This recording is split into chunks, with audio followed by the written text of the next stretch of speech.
बिस्मिल्लाहिर्रहमानिर्रहीम अस्सलामुअलैकुम। आज हम मज़ीद analogy type non verbal question करेंगे जो कि पाकिस्तान फोर्सेस और आईएसएसबी के इम्तहानात के अंदर आपसे पूछे जाते हैं। पहली वीडियो के अंदर हमने तकरीबन 12 सवालात किए थे और इसके अंदर हम मज़ीद कुछ सवालात करेंगे। ये जो सवालात हैं वो एनालॉगी टाइप क्वेश्चंस हैं, जिसका मतलब ये है कि पहली और दूसरी के दरमियान एक ख़ास रिलेशन और एक ख़ास सेंस बनेगी। वही ख़ास रिलेशन, वही ख़ास सेंस जो है वो हमने जब तीसरे से चौथे की तरफ जाएंगे तो वो हमने अप्लाई करनी है। तो चलते हैं जी आज के पहले सवाल की तरफ।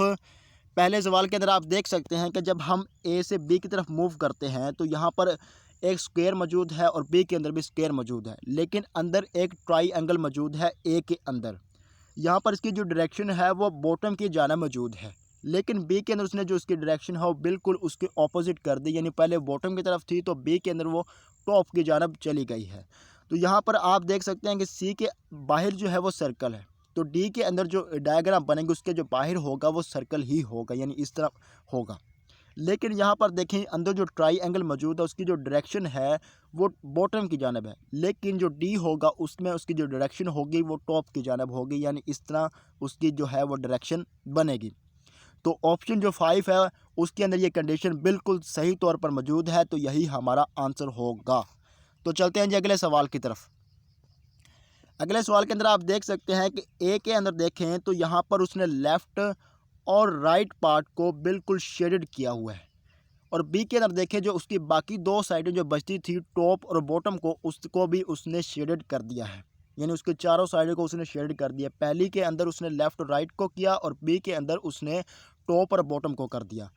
आप अब यहाँ पर देख सकते हैं सी पर, तो इसने लेफ़्ट और राइट को बिल्कुल ब्लैक कर दिया है, तो स्क्वायर की जो बाकी दो साइडें बचती हैं टॉप और बॉटम को, उसको डी के अंदर उसने फिल अप करना है। तो ये जो कंडीशन है वो ऑप्शन जो 4 है उसके अंदर बेस्ट मौजूद है, तो यही हमारा आंसर बनता है। तो चलते हैं जी अगले सवाल की तरफ। यहाँ पर आप देख सकते हैं कि यहाँ पर एक जो है वो सर्कल मौजूद है ए के अंदर, और बी के अंदर उसने क्या किया कि सर्कल के अंदर मज़ीद एक सर्कल एडअप कर दिया है। तो यही तरीकाकार हमने जब सी से डी की तरफ जाएंगे मुंतकिल करना है। तो सी के अंदर आप देख सकते हैं कि यहाँ पर एक स्क्वायर मौजूद है, जब हम डी की तरफ जाएंगे तो स्क्वायर के अंदर हम एक मज़ीद जो है वो स्क्वायर एडअप करेंगे। ये जो कंडीशन है वो फोर्थ ऑप्शन के अंदर मौजूद है, एक वाला नहीं हो सकता, क्योंकि इसने स्क्वायर के अंदर यहाँ पर एक रेक्टेंगुलर ऐड की है। तो ऑप्शन जो 4 है वो हमारा बेस्ट आंसर बनता है। तो चलते हैं जी अगले सवाल की तरफ।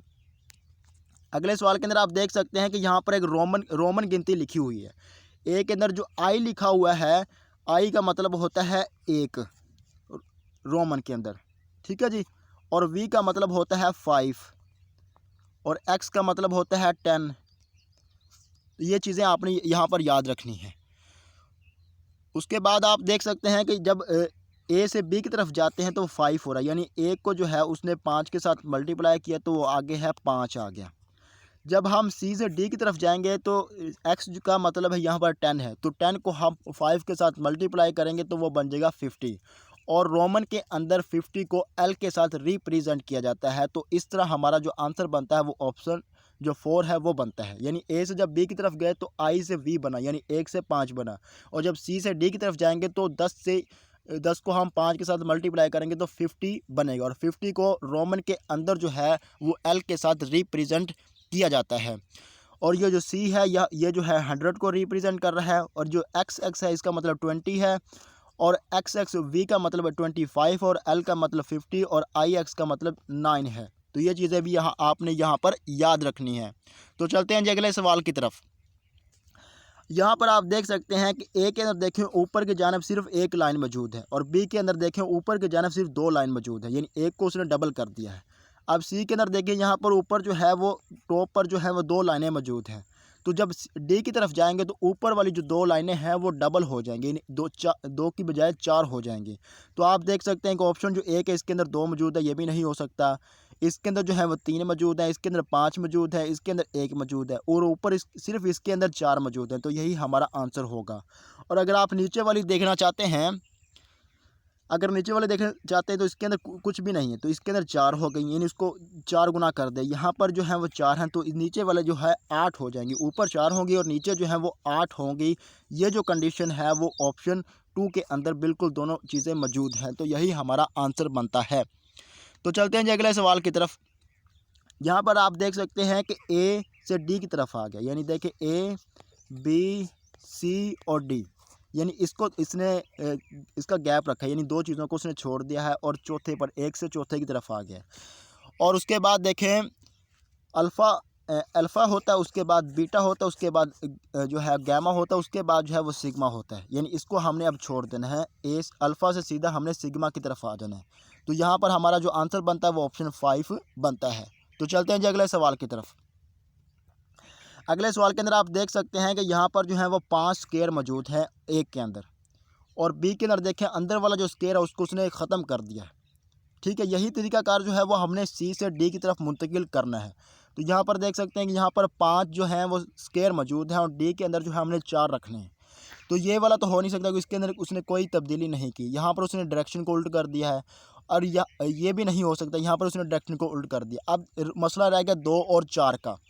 अगर हम 4 वाला ऑप्शन जो है वो सिलेक्ट कर लेते हैं तो इसके अंदर जो सेंटर वाला स्क्वायर निकलेगा, तो बाकी जो ऊपर नीचे और लेफ़्ट और राइट पर जो मौजूद है स्क्वायर, उसके अंदर सिर्फ 3-3 साइडें बच जाएंगी। तो ये भी मुमकिन नहीं है, ये वाला भी मुमकिन नहीं हो सकता। तो अब रहता है 2 वाला, तो ये किसी ना किसी हद तक उसके साथ मैच करता है, क्योंकि इसके अंदर डॉट लगे हों, जिसका मतलब ये है कि ये मौजूद नहीं है। ज़ाहरी तौर पर नज़र आ रहा है कि ये जो स्क्वायर है वो यहाँ पर मौजूद है, लेकिन डॉट्स ये इशारा दे रहे हैं कि ये यहाँ पर डॉट मौजूद, ये जो स्क्वायर है वो यहाँ पर मौजूद नहीं है। तो यही हमारा आंसर बनता है। तो चलते हैं जी अगले सवाल की तरफ। अगले सवाल के अंदर आप देख सकते हैं कि यहाँ पर ए के अंदर उसने एक रेक्टेंगुलर हमें दी हुई है, उसकी बिल्कुल जो राइट हैंड पर एक उसने हॉरिजॉन्टल लाइन एडअप की है, और जब बी की तरफ आते हैं तो उसने उस लाइन के बिल्कुल मुखालिफ सिमत में लेफ़्ट हैंड पर मज़ीद एक लाइन जो है वो एडअप कर दी है। अब सी के अंदर देखें, यहाँ पर उसने टॉप की जानिब एक जो है वो हॉरिजॉन्टल लाइन गुजारी है। तो अब हमने क्या करना, बिल्कुल ऑपोजिट डायरेक्शन के अंदर जाकर हॉरिजॉन्टल लाइन ही एक एडअप करनी है। तो ए के अंदर देखें, यहाँ पर 3 है, ये भी नहीं हो सकता, यहाँ पर भी 3 है, ये भी नहीं हो सकता, यहाँ पर भी 3 है, ये भी नहीं हो सकता, और ये भी नहीं होगा, क्योंकि बिल्कुल हमने ऑपोजिट डायरेक्शन के अंदर जाना है, ना कि सेंटर के अंदर। तो ये भी नहीं हो सकता। तो ऑप्शन जो 4 है यही हमारा बेस्ट आंसर बनता है। तो चलते हैं जी अगले सवाल की तरफ। अगले सवाल के अंदर आप देख सकते हैं कि ए से जब बी की तरफ जाते हैं तो एक जो है इसके अंदर सिर्फ एक वर्टिकल लाइन मौजूद है, लेकिन जब बी की तरफ जाते हैं तो उस वर्टिकल लाइन के साथ ही उसने एक हॉरिजॉन्टल लाइन गुजार दी है। सिर्फ एक हॉरिजॉन्टल लाइन का एडअप किया है उसने सिर्फ यहाँ पर, जब ए से बी की तरफ जाते हैं। तो जब हम सी से डी की तरफ जाएंगे तो यही तरीकाकार हमने अप्लाई करना है। जब सी की तरफ देखें, यहाँ पर 2 जो है वो वर्टिकल लाइन मौजूद है और एक हॉरिजॉन्टल लाइन मौजूद है। तो जब डी की तरफ जाएंगे तो इसके अंदर मज़ीद जो है वो हम एक हॉरिजॉन्टल लाइन एडअप कर देंगे, यानी 2 जो वर्टिकल हो जाएंगी और 2 जो है वो हॉरिजॉन्टल लाइन मौजूद होंगी। ये जो कंडीशन है वो ऑप्शन 2 के अंदर बेस्ट मौजूद है। ये था जी कुछ सवाल जो कि एनालॉगी टाइप क्वेश्चन के जो बारे में थे, जो कि पाकिस्तान फोर्सेस और जो ISSB के इम्तिहानात के अंदर पूछे जाते हैं। अगली वीडियो के अंदर हम मज़ीद कुछ इस तरह के सवाल करेंगे। तब तक के लिए इजाज़त दीजिए। अल्लाह हाफिज़।